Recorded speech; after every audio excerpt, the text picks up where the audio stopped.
Thank you for checking out the Terror Zone podcast.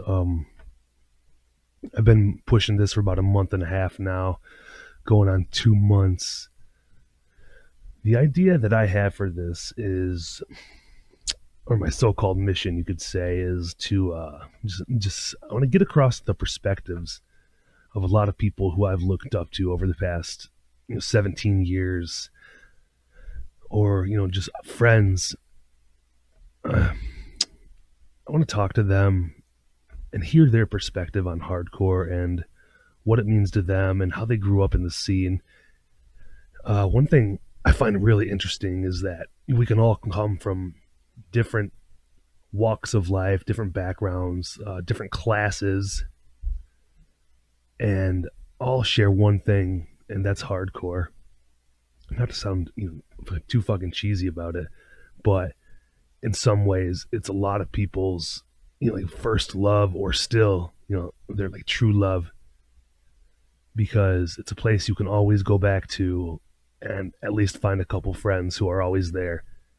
No matter if the last time you went to a show was, you know, fucking year ago before the pandemic started, or whether it was 15 years ago, like you can always walk into whatever room one of your favorite bands are in and see a couple people that you haven't seen in a long time, and you can hug each other like the last time you seen was fucking yesterday.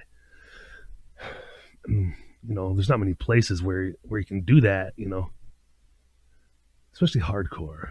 Like, seems like such a crazy place, and it's still like underground culture for the most part. And to me,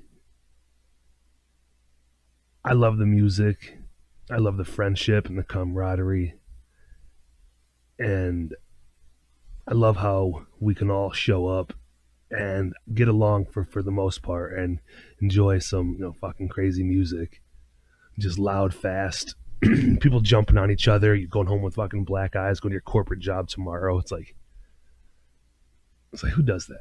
Fucking hardcore kids, man. And you're never too old for it, which is what I'm trying to get across. I'm sure there'll be some people who hear or watch this when they haven't been to a show in 5 or 10 years, and it might get them excited about it again. It might reinvigorate, some people who thought they haven't had the time, or they've had their own lives. Whether it's kids or a job, people do grow up, yeah. But when you still think about it, it fucking brings back a lot of memories, and a lot of people have a lot of memories here when there's shows, two shows a week, and like every other week you got to see your fucking best friends and you have some beers, or high fives and stage dives, whatever else. And what I want to share is the people I want to talk to, whether they were in bands or fucking bartenders, show promoters, whether they mixed and mastered albums, how we all ended up in the same room. And because you had to be brought to a show by somebody. It's not like you've seen this shit on MTV, unless there's like a Chromags video or something. But what I want is the positives and the negatives, the good, the bad. And to me, it's all fucking ugly. Everybody in hardcore is ugly as fuck. You know that. And I don't know how people were like influenced, and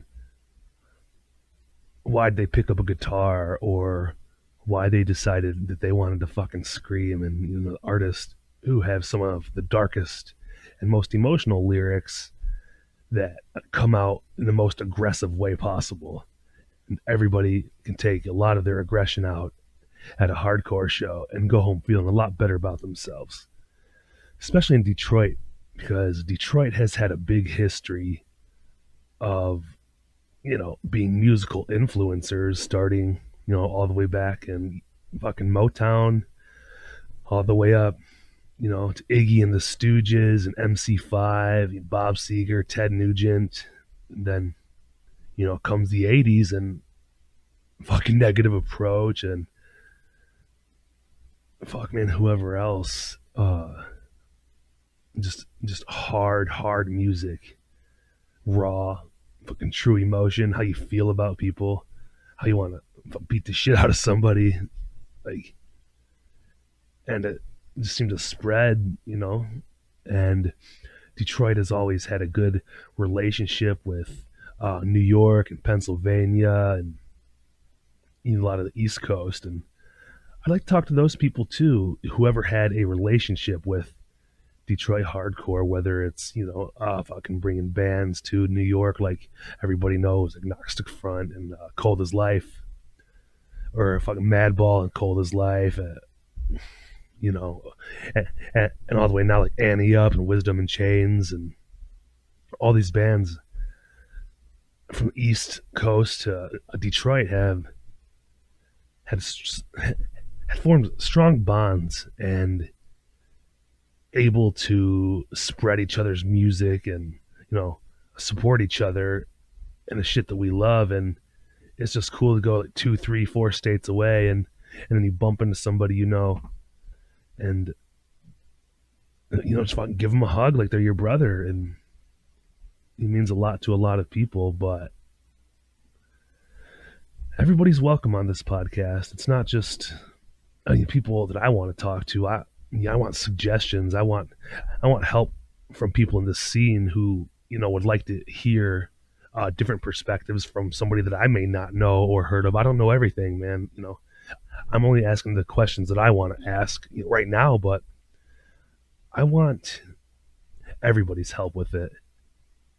I want to have everybody on because everybody has someplace somehow probably played a small role in either a band coming or just fucking buying a sticker at a show.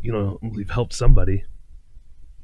And like I said, you got fucking venue owners, promoters, even like bartenders. Like just imagine, because they basically are a fly on a wall at a hardcore show. Just especially if they're not into the music, they're just making some extra cash on the side, and they end up at a fucking Blood for Blood and Cold as Life show. Or what kind of stories do they have? Or who have they sat down and had a long conversation with, who has moved on to bigger and better things, that was just a nobody back when they came through, whether it's the Magic Stick or St. Andrews, or just even the Meat Men, those guys at the Freezer with Negative Approach. There's just so much history, and I want to there's a couple inspirations, for me to do this. Obviously, just the whole podcasting game in general is really blown up, and Joe Hardcore has his, Hoya Rock, Richie from Wisdom and Chains. These are all influences for me to do this. It's not like some original idea, but I want to put my own twist on the conversations that I can form with people and ideas that I could share, and memories, and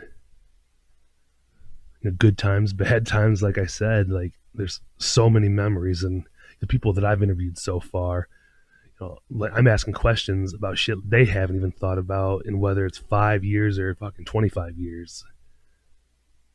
And I think it's good to have the conversations because at a time, that's what made all of us most happy. And it still does. Like I said, I don't be too cheesy because I'm a tough guy, I don't fuck around. But, this shit can get emotional. Just thinking about, friends we've lost over times. And like I said, the inspirations for me to do this, thank you. I want to thank you guys because I thought of an idea and I can share a different perspective of hardcore from a different city and a different culture. Some may say the hardest culture. It's fucking debatable, but Detroit's pretty tough. And we've all taken away lessons and certain values that we hold high, and the way we treat others and treat our friends and family, so that's a good thing. Some people, might have had bad experiences or done some regrettable things, but as we get older, we all learn and we all change, and we all mostly move on from whatever negativity was had, and we can only try to make the scene a better place by sharing how fucking crazy it was, and maybe um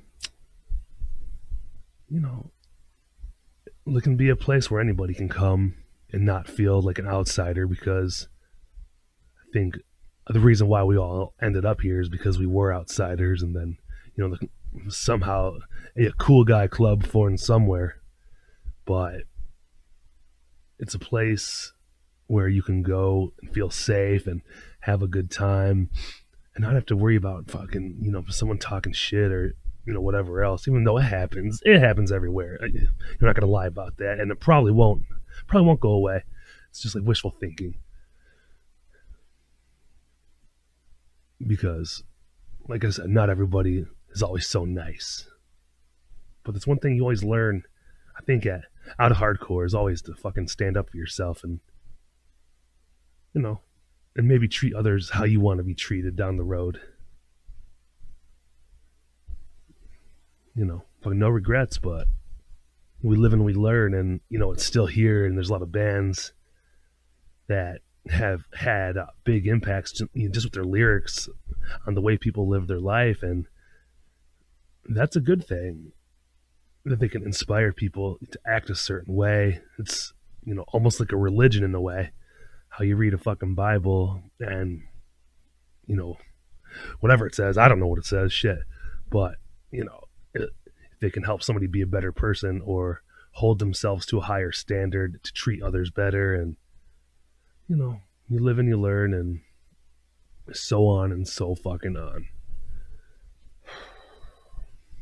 But it has been fun so far, and I think I'm gonna be either releasing them weekly or bi-weekly, depending on the response, depending on what people want. Like I said, I could do fucking 20 of these. I could do 200. I don't know where it's gonna go, but I at least wanted to get the project started and put a little bit of energy into it. This is as DIY as it gets. I'm no fucking Joe Rogan. I've never planned on being like that. Uh, this is all just for the love of hardcore, because there was a period of time where I wasn't able to make it to so many shows, and kind of felt bad. But it was good to get back into it. Quite a few years ago. Then with the whole fucking pandemic thing, it just fucked it up for everybody, especially me, because I was having so much fun. I felt like I was a teenager again. Like I got to see in like a time span of like from September to December, like 4 New York hardcore bands rolled through Detroit. I'm lucky enough, after seeing these bands 2-3 times a year for over the past fucking like 16 years, 16, 17 years. It was H2O came, and then Agnostic Front like 3 weeks later, and then I think in November fucking Scarhead came through, and then like Madball like 2 weeks later. Like, how fucking lucky are we to still be able to see all the bands that we loved growing up, and the energy is still the same, and wild ass shows. you know so, and when this shit opens back up, man, like if anybody's interested, any other band members see the shit from out of state that have any good memories in Detroit, or just want to shoot the shit, fucking reach out. I'm willing to talk to anybody, set anything up with anybody. It's an open game. I'm not looking to talk to just like superstars in hardcore, but that's always cool because they got a lot of experiences, and you know they might be able to express their message better than I can. But this is all in the works. It's all going to take some time. This is a learning game for me, and who I have helping me, and the guests. They don't have to be one and done. Anytime, I have them on multiple times. You tell me who you guys like hearing. You don't gonna want to hear me too long. I'm fucking stuttering, retarded. It's all good. But anyway, I appreciate you checking this out. This intro's going pretty long, but I'm only doing this once on YouTube, but I will be doing an intro for every episode on the audio version. Like, it's just a lot of work. But if if I find people like it, I'll put the effort in to make it as good as possible on YouTube. It's just a totally different thing for me. Still learning all this. Um, if anybody is interested in helping, I ain't got no money for you, but if you want to be part of this project, fucking holler at me. This will be fun. And the first episode I did, I'm gonna tack this on here because, like I said, I'm not doing the YouTube intros. Is Cold as Life, and obviously, I don't even need to fucking explain why they're the first episode going out. I mean, if you don't know who Cold as Life is, then I don't know why you're watching this video. They are, to me, one of the most fucking raw and hardest bands that ever existed. And me being lucky enough to be, in the same scene as those guys, like fucking Detroit shows are crazy. I've never been fortunate enough to see an original Cold as Life lineup. I was just too young. I didn't show up to shows till like 2003, 2004. And that whole Born to Land Hard lineup was already fucking dissolved for the most part. And, things happen. Hate Inc. was going on then, but like just seeing those dudes, like knowing that they were in Cold as Life was like, how lucky am I? Because Hate Inc. used to play all the time, just other dudes, but they're still the guys, the legends from Cold as Life were there, fucking right in front of me at like 17 years old. And, you know, um, but I want to say thank you to Roy and Jeff for coming over and spending a couple hours with me, and Dom, especially from A389 Records, for taking the time to join through the Zoom meeting, because he's putting a lot of time and energy into remastering the Born to Land Hard album. Props to you, Dom, because that's everybody loves that album, and to redo it and whatever the artwork and shit like that, and then to put it digitally on all the other audio platforms. Like, I don't think we can thank you enough. That means a lot to a lot of people. Easier access, and those guys can get the credit they deserve for what they've done and how they've paved the way for Detroit hardcore. I'm not negating the facts from Negative Approach and the early 80s bands, but for me, Cold as Life is where it's at.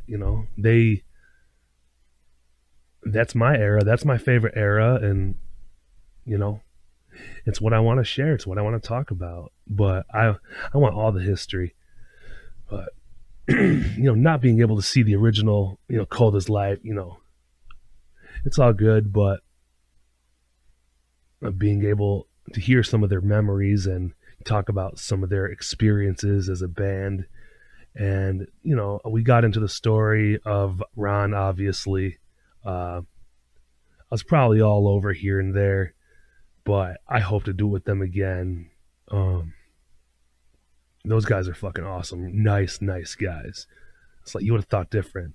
At least me, like, myths and stories. I don't know them guys. Like, they were just older than me. So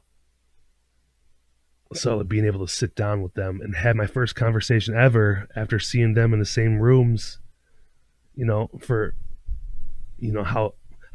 however many years, and then like Jeff going away, we got it, talked about that a little. There's just so much more that I would love to cover with them, and it seemed like they had a good time. Anybody else who's ever interested, has anything to offer, suggestions, ideas, I'm game. I want to say thank you again. You can find my Instagram. It's Terror Zone Podcast. TerrorZonepodcast on Instagram. That's about all I have right now. I don't know if I'll even bother getting on Twitter. I'm not into that shit. Like, Facebook is just a fucking ghost town. So, I mean, that's where it'll be. That's where you can find the news. And I'm going to be using the hosting Podbean is what it is, Podbean, and they will distribute all of the audio versions out onto Google, Google Podcasts, iTunes, or um, probably iHeartRadio, Spotify. It'll be everywhere. So it just won't be on YouTube. And if the audio, it is what it is. I mean, we're doing the best we can, and we have standards, and we want it to be as good as quality. We don't want it to be an ear beating or sound like shit. But it says, like I said, as DIY as it gets, and I hope you guys like it. I know I've had fun recording a few of the episodes so far, and it should be fun. Thanks again.